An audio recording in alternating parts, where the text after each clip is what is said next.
ሰላም ሰላም ጤና ይስጥልን ውድ የጋት ሚዲያ ቤተሰቦች እንደያላችሁበት ሀገር የሰዓት አቆጣጠር እንደምን አላችሁ? እንደምን ቆያችሁኝ? ኢትዮጵያ ውስጥ እንዲሁም በመላው ዓለም ለምትገኙ ኢትዮጵያውያንና ትውልደ ኢትዮጵያውያን እንኳን ለመስቀል ደመራ በዓል በሰላም አደረሳችሁ ማለት እፈልጋለሁኝ። በዓሉ የሰላም የጤና እንዲሆንላችሁ መልካም በዓል። እንግዲህ ዛሬ ደመራው በመልካም ሁኔታ በሰላምና በስኬት ተከብሯል። ኢትዮጵያ ውስጥ ከመሸ የአዲስ አበባን ጨምሮ በመላው ሀገራችን የተከበረው የመስቀል ደመራ በዓል በሰላምና በስኬት መጠናቀቁን የኢትዮጵያ ፌዴራል ፖሊስ አስታውቋል። አዲስ አበባ የነበረውን የመስቀል አደባባይ የበዓሉን አከባበር በአካል ተገኝቼ እጅግ በሚያምር ሁኔታ እንግዲህ መቼስ የኛ ሲሆን ያለው ዲሲፕሊን ያለውን ጨዋነት ለመግለጽ አንዳንዴ ይከብዳል። እርስ በርስ በደንብ እየተጠባበቀ ከጸጥታ አካላት ጋር ትብብር ኖሮት እኔ በዓሉን ላከበረው ሕዝብ በጣም በጣም በጣም የከበረ ምስጋና እንዲሁ አሁን እንደ ጋት ሚዲያ የነበረው የህዝቡ ትብብር ከጸጥታ አስከባሪዎች ጋራ ስነ ስርዓቱን ተከትሎ ሃይማኖታዊ ሃይማኖታዊ እሴቱ በሚፈቅደው መልኩ የነበረው እጅግ በሚያምር ሁኔታ የሀገር ውስጥም የውጭም የዲፕሎማቲክ ኮሚኒቲው ማህበረሰብ አባላት በተገኙበት በደማቅ ሁኔታ ተከብሯል። ከመሸ ደግሞ አስቀድሜ እንዳልኳቸው የኢትዮጵያ ፌዴራል ፖሊስ አዲስ አበባን ጨምሮ በድሬዳዋ ከተማ እንዲሁም በመላው ሀገሪቱ በስኬት ተከብሮ መጠናቀቁን ነው የገለጸው። በዚህም በዓሉ በሰላም እንዲጠናቀቅ ከፍተኛ አስተዋጽኦ ላደረገው ለህዝቡ፣ ለበዓሉ አስተባባሪ ኮሚቴዎች፣ ለሃይማኖት አባቶች፣ ለወጣቶች የተሰጣቸውን ግዳጅም በአግባቡ ለተወጡ ለመላው ለኢትዮጵያ የጸጥታና ደህንነት ኃይሎች ምስጋናውን ገልጿል። አሁንም ህብረተሰቡ ነገም ይቀጥላል። የእርድ ስነስርዓት ይኖራል፣ ገበያም ይኖራል። ካለንበት ቀጠና አንጻር ዋጋ እየተከፈለም ሆኖ ኢትዮጵያ እንድትተራመስ ኢትዮጵያ ወደ ግጭት ውስጥ እንድትገባ የህዝቡ መንፈስ የህዝቡ ስሜት አሁንም በግጭት ውስጥ እንዲቆይ የሚፈልጉ ኃይሎች አሉ። የውስጥ ኃይሎች አሉ፣ ተላላኪዎች፣ የውጭ አሉ፣ ሻዕቢያን ጨምሮ ግብፅን ጨምሮ ያሉት። በዚህ ረገድ እንግዲህ ምናልባት ሰሜን ወሎ አካባቢ የህወሓትን ሞዴል የሚጠቀሙ ራሳቸውን የአማራን ህዝብ ነፃ ልናወጣ ነው ብለው የወጡ ነገር ግን ራሳቸውም ነፃ ያልወጡ ተላላኪ የሻዕቢያን አጀንዳ ተቀብለው ሻዕቢያ ከቀይ ባህር አንጻር በተለይ ከአሰብ ጋር ሊገጥመኝ የሚችለውን የኢትዮጵያ መንግስት የኢትዮጵያ ህዝብ እንዳያስበው በውስጥ ግጭት አተራምሳለሁ። ይሄ እንግዲህ በሚሊተሪ ሳይንስ ስትራቴጂክ ዴፕዝ የሚባለው ማለት ነው። ጠላት ከመጠጋቱ በፊት ከሩቁ የማተራመስ ከሩቁ የመጥመድ በግጭት ውስጥ የማስገባት ለዚህ በሚል ተልኮ የተሰጣቸው ጥቃት ሰንዝረዋል እና ያን ጥቃት ተከትሎ ብዙ እንግዲህ መቼስ ዛሬ ላይ የሚዲያ ሞኖፖሊ ያለው ማንም የለም፣ ሊኖርም አይችልም ወደፊትም እና ደስ የተያዘ እንደዚህ ወልዲያን ተቆጣጠር ነው ኮምቦልቻ እየገባን ነው የሚል ፎቶ የመነሳት የሆኑ ሰዎችን ፎቶ የመለጠፍ እንደዚህ አይነት ነገር እያደረጉ ያለው አሉ። እንግዲህ በጦርነት ወይ ጀስት ውጊያ ሲነሳ ጉዳት ይፈጠራል።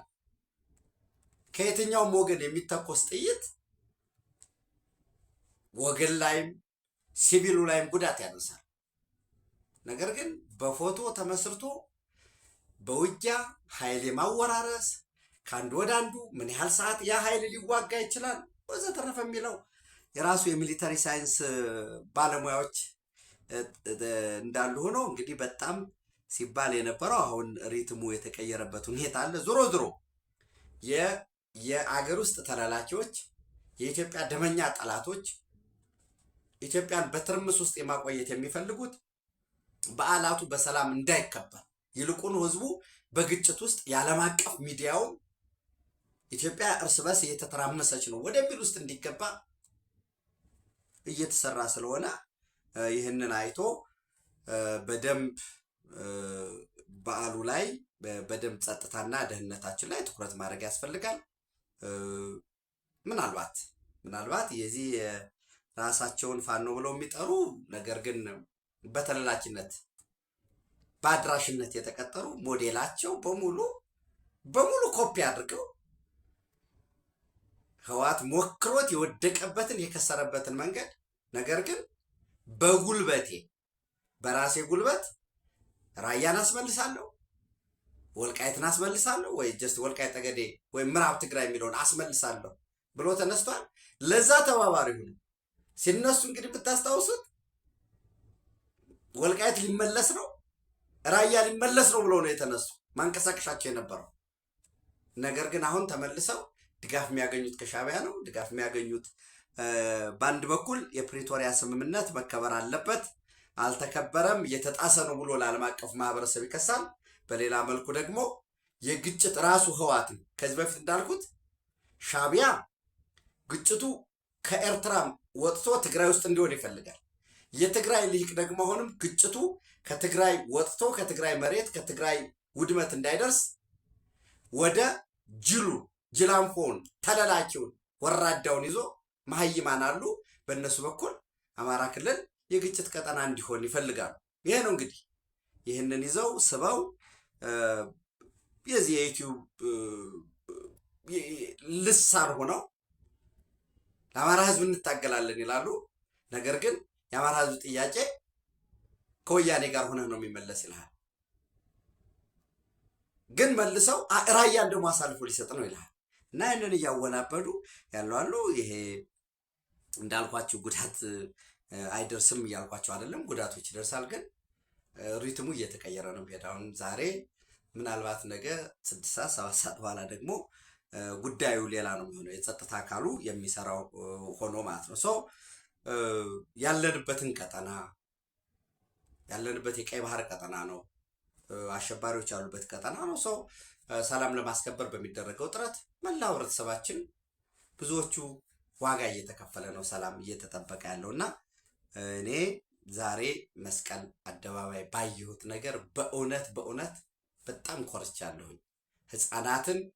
ለህፃናት ቅድሚያ፣ ለአረጋውያን ቅድሚያ፣ ከጸጥታ አስከባሪዎች ጋር የነበረው ትብብር፣ የጸጥታ አስከባሪዎች ዲሲፕሊን በራሱ ማለት ሁሉንም ችሎ ምን አይነት ቃል እንደያመሩ ሁሉንም ለማስተናገድ የሚደረገው እና እጅግ በጣም እኔ እንደ በዓሉም ተሳታፊ የበለጠ ኩራት ተሰምቶኛል። በዛም የተላለፉ መልእክቶች ከብፁዕ አባታችን አቡነ ማትያስ የህዳሴው ግድብ በመጠናቀቁ ለኢትዮጵያ ትልቅ ኩራት መሆኑን ክብርት ከንቲባ ወይዘሮ አዳነች አቤቤ፣ የሃይማኖቱ አስተባባሪዎች፣ ዘማሪዎች በቃ ሁሉም እጅግ በሚያምር ሁኔታ ደመራው ተለኩሶ የተጠናቀቀበት ሁኔታ ነው ያለው። መልእክቶች ተላልፈዋል እና ኤኒዌይስ እኔ ምን ልበላችሁ በጣም ደስ ብሎኝ ተሳትፌ ነው የመጣሁት። ሌላው እንግዲህ ምናልባት ይህንን ካልኩኝ ወደ ኢትዮጵያ በትናንትናው ዕለት የኢትዮጵያ የመብራት ኃይልና የኢትዮጵያ መብራት ኃይልን በመወከል የፌዴሪ ውጭ ጉዳይ ሚኒስትር ዶክተር ጌዲዮን ጢሞቴዎስ እንዲሁም ደግሞ በሩሲያ በኩል የሩሲያ ፌዴራል ኒውክሌር ኤጀንሲ ተፈራርመዋል። እንግዲህ ምንድን ነው የዚህ የፊርማው ማዕከሉ ምንድን ነው ስንል አጠቃላይ ወደ 5 ነጥቦች ላይ ፎከስ እንደሚያደርግ ነው ከመረጃ ምንጮች የተረዳሁት። የመጀመሪያው የኒውክሌር መሰረተ ልማት ግንባታ ሪያክተሩን ጨምሮ የኒውክሌር ሪያክተርን ጨምሮ ኤሌክትሪክ የማምረት ያንን ኤሌክትሪክ ደግሞ በትራንስሚሽን ወደ ናሽናል ግሪዱ የማስገባት ይሄ የኒውክሌር መሰረተ ልማት ግንባታን የሚያካትት ነው። በነገራችን ላይ አፍሪካ ውስጥ በአሁኑ ሰዓት የኒውክሌር ኃይል ያለው ደቡብ አፍሪካ ብቻ ነው። ከዛ ባለፈ ግብፅ የኒውክሌር ሪያክተር እየገነቡ ነው፣ በሩሲያ በኩል ማለት ነው። ሌላም እንግዲህ በሂደት ላይ ያለ ማን ነው ከተባለ ኢትዮጵያና ኒጀር ናቸው። የኒውክሌር መሰረተ ልማት ወይንም የኒውክሌር ኢነርጂ ለማምረት ከሮሳቶም ጋራ ስምምነት የተፈራረሙት ማለት ነው። ኒጀር ወደ 2000 ሜጋዋት ወይንም 2 ጊጋዋት፣ በኢትዮጵያ ደረጃ ደግሞ እስካሁን ያለው 6000 ሜጋዋት ወይም 6 ጊጋዋት ነው ለማምረት የፕሮጀክቱ እቅድ ወደ 35 ቢሊዮን ዶላር ገደማ ነው። ከ35 ቢሊዮን ዶላር ውስጥ 15%ቱን የኢትዮጵያ መንግስት የሚሸፍንበት፣ 85%ቱ ደግሞ በረዥም ጊዜ ብድር ከሩሲያ የሚገኝ ይሄ እንግዲህ ይህንን መልሶ ዛሬ ካልሆነ የዛሬ ዓመት ላይ ይችላል። ኢትዮጵያ የብሪክስ አባል ሀገር መሆኗ ያስገኘው አንዱ ጥቅም ነው ማለት ነው። የኒውክሌር መሰረተ ልማት ግንባታ ኢነርጂ እንዳልኳችሁ ኃይል ማምረት ለተወሰነ ጊዜ ስቲል ግባቱንም የማቅረብ ስምምነት አለው ማለት ነው። ሁለተኛው የባለሙያዎች ስልጠና እንዲሁም ደግሞ ባለሙያዎችን ማሰልጠን ብቻም ሳይሆን ማብቃት። ከዛ ባለፈ ኢትዮጵያ በአፍሪካ ደረጃ እንደምታውቁት በብሪክስ የአፍሪካ የኒውክሌር ስልጠና ማዕከል ሆኖ የአዲስ አበባ ሳይንስና ቴክኖሎጂ ዩኒቨርሲቲ ተመርጧል። ኢትዮጵያ የኒውክሌር ሳይንስ በመጀመሪያ ዲግሪ፣ በሁለተኛ ዲግሪ፣ በፒኤችዲ በሚሰጠው ትምህርት የባለሙያዎች አጫጭር፣ መካከለኛ እና ረዥም ስልጠና አሁን ያልኳችሁ የሩሲያ መንግስት በባለሙያ ላቦራቶሪ በማደራጀት ፋይናንስ በማቅረብ የልምድ ልውውጥ በማድረግ በጋራ ምርምሮችን በመስራት የባለሙያዎችን ስልጠና የማብቃት እና የእውቀት ሽግግርን የሚያካትት ነው ሁለተኛው የስምምነቱ አካል።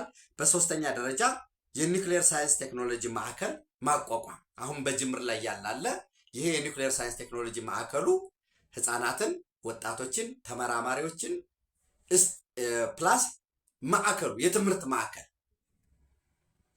ይሄ አለ። አራተኛ የሰው ኃይል ድጋፍ ባለሙያ የመምህራን የኒውክሌር ኢነርጂ ፕላንቱ ላይ የሚሰሩ የነዚህ የባለሙያ የሰው ኃይል ድጋፍ የማቅረብ። አምስተኛ የቴክኖሎጂ ደህንነትና ሽግግር የኒውክሌር ኢነርጂውን ማዕከሉን ከመገንባት ባለፈ የቴክኖሎጂ ደህንነት እነዚህ ችግር እንዳይደርስ የመከታተል የማብቃት እና የቴክኖሎጂውን ደግሞ ማሸጋገር የዚህ ኢትዮጵያ የአፍሪካ ሴንተር ኦፍ ኤክሰለንስ ሆና በምታገለግልበት የመጀመሪያው የኒውክሌር መሰረተ ልማት ግንባታ ላይ በሚለው ፋይናንስ ማቅረብን ያካትታል ማለት ነው። እነኚህ የትብብሩ ማዕቀፎች በእነዚህ ውስጥ የሚካተት ነው። አስቀድሜ እንዳልኳችሁ በአፍሪካ ደረጃ የኒውክሌር ኢነርጂ እያመነጨ ያለው ደቡብ አፍሪካ ብቻ ነው። ግብፅ ላይ ራሱ ሮሳቶም እየገነባ ነው ያለው። ወደ አጠቃላይ ወደ 28 ቢሊዮን ዶላር ነው የነበረው። አሁን ጨምሮ ወደ 32 ቢሊዮን ዶላር የደረሰ 85%ቱን የአሜሪካ ለነገሩ እንግዲህ ከአሜሪካ የመከላከያ ጋር የሚያገኙትም ድጋፍ አለ። ሙሉ ለሙሉ ግን ከግብጾች ጋር የሚነሳ የአሜሪካኖችን ፍላጎት አለ። ኤኒዌይስ እሱን የሌላ ጊዜ ይመለስበታለሁ። ሮሳቶም ሳይንስ አግሪመንት ፎር ኒውክሌር ሳይንስ ሴንተር ኢትዮጵያ የሚል በ2024 የተፈራረመው አለ። በዛ ውስጥ የተጀመሩ ስራዎች አሉ በኢኖቬሽን እና ቴክኖሎጂ ሚኒስቴር በኩል ማለት ነው። የኒውክሌር ሪያክተር ይገነባል፣ ኃይል ያመርታል። ኃይሉን ደግሞ ወደ ናሽናል ግሪድ የማስተላለፍ አለ። የፋይናንስ ድጋፉ በመጀመሪያው ማዕቀፍ የሚቀጥል ነው። ሌላው እንግዲህ ምናልባት ትናንት አንድ መረጃ አጋርቻችሁ ነበረ። በተባበሩት መንግስታት ድርጅት የ80ኛ ዓመት ጠቅላላ ጉባኤ እየተሳተፉ የሚገኙት የአሜሪካ ስቴት ዲፓርትመንት መስሪያ ቤት ከፍተኛ አማካሪ የሆኑት ማሳድ ቡሎሶን ኢትዮጵያ ውስጥ ነበሩ። በዛ ኢትዮጵያ ውስጥ ከክቡር ጠቅላይ ሚኒስትር ዶክተር አብይ አህመድ ጋር በነበራቸው ቆይታ ኢትዮጵያ በአፍሪካ ቀጠና በተለይ በዋናነት በአፍሪካ ቀንድ በቀይ ባህር ቀጠና የአሜሪካ የጸረ ሽብር አጋር ሆና በምትቀጥልበት ደረጃ አስቀድሞ የነበረው ስምምነት የበለጠ ተጠናክሮ እንዲቀጥል መግባባት ተደርሷል። ከዛ ባለፈ በዚህ ከጎረቤቶቿ ጋር ሰላም ማስከበር የምትል አንድ ቴክስት ነበረች እና አንድ ምንድን ነው ቴክስት ነው አንድ ወርድ ነበረች እና እሷን በተለያየ መንገድ የሚተረጉሙ ሰዎች ነበሩ። በምክክሩ ስለ ሱዳን ያለው ቀውስ፣ በሶማሊያ ያለው ቀውስ በቀጣይ እንግዲህ ሞሮለስ ሙሉ ለሙሉ ወደ ቀውስ አልገባም እንጂ ደቡብ ሱዳን ያለው የሰላም ስምምነት በዚህ ረገድ ኢትዮጵያ በምትጫወተው ሚና ሰፊ ምክክር ተደርጓል። ይሄ የሁለትዮሽ የአሜሪካና የኢትዮጵያን ግንኙነት የማሳደግ ኢትዮጵያ በቀይ ባህር ቀጠና እያጋጠሙ ያሉ ችግሮችን ሰላም በምታሰፍንበት የሁለቱን ሀገራት በጋራ በሚሰሩበት በተለይ የዚህ የኢኮኖሚክ ሪፎርሙ ማክሮ ኢኮኖሚክ ሀገር በቀል የኢኮኖሚ ማሻሻያው ያለውን የኢንቨስትመንት እድል በዚህ ዙሪያ ሰፊ ምክክር ተደርጓል። በዛ ወቅት ኢትዮጵያ በቀይ ባህር ላይ የህልውና ጥያቄ እንዳላት በግጭት የማስመለስ ሳይሆን የቅድሚያ ሰጥታ በንግግር የፖለቲካ መፍትሄ ለማግኘት ጥረት እያደረግን ነው የሚል የተቀመጠ ነበረ። እኚህ ቦሎሰን በጉባኤው የኤርትራ ልዑክ እየመሩ ኒውዮርክ ላይ ተሳታፊ ከሆኑት የውጭ ጉዳይ ሚኒስትር ኦስማን ሳላህ ጋራ ውይይት ያደርጋሉ የሚል መረጃ አጋርቻችሁ ነበረ እና በዛ እንግዲህ የዲፕሎማቲክ ምንጮችን ጠቅሼ የውይይቱ 5 ናቸው ነጥቦች። አንደኛው የአሜሪካና የኤርትራን የሁለትዮሽ ግንኙነት ማሻሻል ላይ በተለይ ለባለፉት 20 ፕላስ for 2 decades ለውጥ መጥቶ ኢትዮጵያ ውስጥ በተለይ ያ ማዕቀቡ እንዲነሳ ኢትዮጵያ ነች ያደረገችው። የአስመራ ዲክላሬሽን ኢትዮጵያና ኤርትራ ተፈራረሙ። ከዛ የአስመራ ዲክላሬሽንን ባጸና መልኩ የጅዳ ዲክላሬሽን ተፈራረሙ። የጅዳ ዲክላሬሽን ሌላ አይደለም የሚለው ኢትዮጵያ የአሰብ ወደብን እንደምትጠቀም በግልጽ አስቀምጧል። አንቀጽ 3 ስፔሻል ኢኮኖሚክ ዞን ያቋቁማሉ ይላል። አንዱ ስምምነት የነበረው ከአሰብ ወደ መቀሌ፣ ከአሰብ ወደ አዲስ አበባ፣ በተመሳሳይ ከአሰብ ወደ አስመራ የኤሌክትሪክ ባቡር ይገነባል፣ መንገዶች ክፍት ይሆናሉ የሚል ከኢትዮጵያ በኩል መንገዶችን ክፍት የማድረግ ከጣሊያን ክሬን ሁሉ የማስመጣት በኢትዮጵያ ጥረት የአሰብ ወደብን ፋንክሽናል ለማድረግ ተፈልጎ ነበር። ነገር ግን ሻዕቢያ የሚፈልገው ኢትዮጵያን ሙሉ ለሙሉ እኔ ተቆጣጥሬ የመበዝበዝ አባዜ አለ። ኖ ሰጥቶ በመቀበል በታወቀ ህግ መሰረት ኢንቨስት እናድርግ ሲባል ነው እንግዲህ በኋላ የፕሪቶሪያን ስምምነትም እንደ ፕሪቴክስት ወስዶ የበላይ መሆን እፈልጋለሁ የሚለው የመጣ ዞሮ ለባለፉት ከ25 ዓመት በላይ በዋናነት ማዕቀቡ ለውጥ መጥቶ ኢትዮጵያ ውስጥ ያ ማዕቀብ እስኪነሳ ድረስ በጅዳ ዲክላሬሽን ስምምነት መሰረት አሜሪካና ኤርትራ ግንኙነታቸው እጅግ የሻከረ ነበር። የአሜሪካና የኤርትራ የሁለትዮሽ ግንኙነት በሚሻሻልበት ዙሪያ ቀጣይ ሰፊ ውይይት ለማድረግ ተመካክረዋል። ሁለተኛ በኤርትራ ሰብአዊ መብት አያያዝ ዙሪያ እና ምርጫ ማድረግ አለባቸው። ዲሞክራሲያዊ ምርጫ ያስፈልጋል። የሚዲያ ነፃነት የለም። የመንግስት አደረጃጀት፣ የህግ አውጭ፣ ህግ አስፈጻሚ፣ ህግ ተርጓሚ የሚባል ዲሞክራሲ ውስጥ መግባት መቻል አለባቸው። የሰብአዊ መብት አያያዛቸውን በተለይ የሰብአዊ መብት ረገጥ አለ፣ ይሄ መስተካከል አለበት የሚል ሁለተኛው የአንኳር ነጥብ ነበረ። ሶስተኛ ኤርትራ በቀይ ባህር ዙሪያ በዋነኝነትም በአሰብ ወደብ ዙሪያ ከኢትዮጵያ ጋር ለፖለቲካዊ ንግግር እንድትቀመጥ የሚል ቀጭን ትዕዛዝ እንደሚሰጥ እንግዲህ ትናንት መረጃ አጋርቻቸው ነበረ። ሌላው አራተኛ ኤርትራ ሱዳንን ጨምሮ በግጭቶች በቀጠና ውስጥ ባሉ ግጭቶች ኢትዮጵያን ጨምሮ የኢትዮጵያ መንግስት እየከሰሳችሁ ነው፣ ግጭት ውስጥ ኢንጌጅ እያደረጋችሁ ነው ያላችሁ። ከህወሓት ጋር ሆናችሁ የፕሪቶሪያ ስምምነትን አልቀበልም ከሚለው ህወሓት ጋር ሆናችሁ በጋራ ወታደር እያሰለጠናችሁ ነው፣ ግጭት ውስጥ ገብታችኋል። አማራ ክልል ውስጥ እየተሳተፋችሁ ነው፣ ሌሎች አማጽያንን እየረዳችሁ ነው። ከዚህ ተግባር መቆጠብ አለባችሁ። እንደን ሱዳን ላይ በተለይ ባለውም እየተሳተፋችሁ ነው። ከኢትዮጵያ መንግስት ጋር ለዲፕሎማሲያዊ ድርድር ዝግጁ መሆን መቻል አለባችሁ። ለዲፕሎማሲያዊ ግንኙነት፣ ለፖለቲካ ድርድር የሚል እና አምስተኛው ኤርትራ ከአሜሪካና ከአጋሮቿ ጥቅም በተጻራሪ ከቆሙ ኃይሎች በተለይ የሀውቲም እና ታጣቂዎች ጋር ከአልሸባብ ጨምሮ ግንኙነት አላችሁ፣ ይህም መፍታት አለባችሁ የሚል እነዚህ 5 ነጥቦች ናቸው ከዲፕሎማቲክ ምንጮች ያገኘሁት መረጃ በሚል ዩቲዩብ ላይም ፌስቡክ ላይ የምትሄዱ የምታገኙት ነው። ሰው በዛሬው ዕለት እንግዲህ የዚህ የውይይቱን ተከትሎ ያደረጉትን ከስቴት ዲፓርትመንቱ ከፍተኛ አማካሪ ከማሳድ ቡሎሰን ጋር ያደረጉትን ተከትሎ አዲስ አበባ የሚገኘው የኤርትራ ኤምባሲ ሉዓላዊነታችንን በጠበቀ መልኩ በቀይ ባህርም በአባይ ዙሪያም ወይንም በዚህ ከማንኛውም ጋር ለመደራደር ዝግጁ ነን የሚል መግለጫ አውጥቷል። የሚፈለገውም እሱ ነው፣ መደራደር፣ መነጋገር። ይሄ በአንድ እጅ የሰላም ዝንጣፊ ምንድነው የወይራ ዝንጣፊ ይዞ ሰላምን ፈላጊ መስሎ መቅረብ፣ በሌላ እጅ መልኩ ደግሞ ተለላኪዎችን እያደራጁ ለስትራቴጂክ ዴብዝ ግጭት ውስጥ የማስገባት ከዚህ መቆጠብ ያስፈልጋል። ሌላው አሁን እኔ በዝርዝር ብዙ ነገሮችን ልነግራችሁ የማልፈልገው በሚመለከተው አካል ይገለጻል በሚል ነው። ኦቶሪቲስ ምን ያህል ኦቶሪቲ ያለኝን ይሄንን ያገኘሁትን መረጃ ወደ እናንተ ለማድረስ በሚል ነው። ዞሮ ዞሮ ያለው በቀይ ባህር ዙሪያ ለመደራደር ፍላጎት አለኝ ሉዓላዊነቴን በጠበቀ መልኩ የሚለው ከዚህ በፊትም ክቡር ጠቅላይ ሚኒስትሩ እንደገለጹት የኢትዮጵያ መንግስትም የኤርትራን ሉዓላዊነት ጥያቄ ውስጥ የማስገባት ማንም ፍላጎት ያለው የለም። ኢትዮጵያ በቀይ ባህር ላይ የህልውና ጥያቄ አላት። የሌሎች ሀገራት ተሞክሮ አለ። ቢያንስ እንኳን በቅርቡ ሳውዲ አረቢያና ጆርዳን ያደረጉት አለ። ሌሎችንም ሊያሰራ በሚችል መልኩ ኢትዮጵያ አስተማማኝ የሆነ ቀይ ባህርን መጠቀም ብቻ የወደብ አገልግሎት ብቻም ሳይሆን ሰላሙን በማስጠበቅም ኮስትል ጋራ ነው የኢትዮጵያ መንግስት። የህልውና ጥያቄ ይመለስልኝ ነው።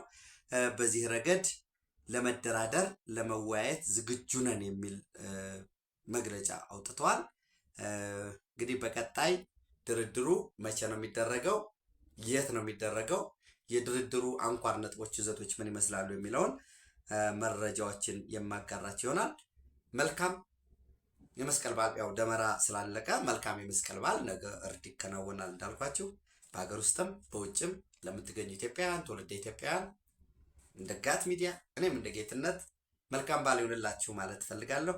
ተጨማሪ መረጃዎችን ነገ በጋት ውሎ ቀን እንዲሁም በጋት ዕለታዊ ምሽት የማድረሳችሁ ይሆናል። ኢትዮጵያ በክብር ለዘላለም ትኑር። ታንኪዩ